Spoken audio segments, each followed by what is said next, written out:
موقف الكوسه ما شاء الله. السلام عليكم يا رجاله. النهارده عاملين قاعده النهارده رجاله. ماشي، انا اسماعيل بيه. ماشي، الحاج اشرف. الحاج اشرف عشان الراجل دوت اختصر عيلين. مصطفى عصام اللي بيصور يا جماعه، اللي اللي بيصور بيصور. ها، هوريه لكم دلوقتي وبتحكوا. واغتصب كمان سيد شقاوه، وعنده عيل من ده واثنين ولد ولا بنت. انت بطنك كام؟ الدكتور قال لك ايه؟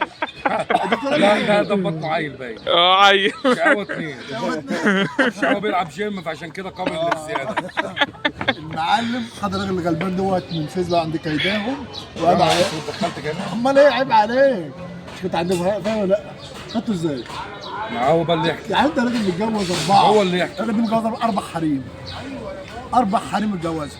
بصوا يا جدعان اجيب لكم ملخص الحكايه. مصطفى اتجوز 3 حريم. في مراته دي ومراته ما يعرفوش الثالثه. انا اللي عارف عشان كنت معاه عند المأذون. ايوه عرفت سر الموضوع من دقنه فربيت دقني زيه. بص اهو. والله العظيم متجوز اربعه مش ثلاثه، اربعه. اهو. بس ماليش في الشواذ. المعلم بقى حريم. امال ابراهيم ده ايه؟ هات يا عم التليفون. قول يا ابراهيم اللي ببطنك ده بقى ابن مين يا؟ اهو يا جدعان صدقتوني. امسك بس وادي اهو، ادي اللي جاي اهو مع مصطفى. هفضحك في بطنك كام عيل بقى مني. قول بقى، قول يلا خلي الفضيحه تبقى على الهوا. حماده ها؟ بابا اتنين من المعلم فاهم. سامعين يا جدعان؟ ادي اللي بيمشي مع مصطفى مجالس اهو. ماشي، اديني تليفون.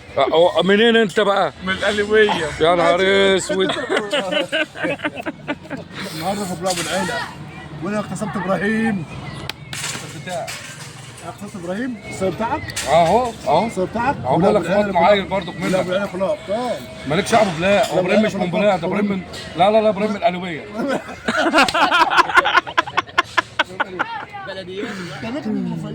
ايه؟ لا من القلويه. لا اسماعيل بيه على دماغنا. لا عرفت المنوفيه؟ احلى مسا عليكم يا رجاله من ابو العيله.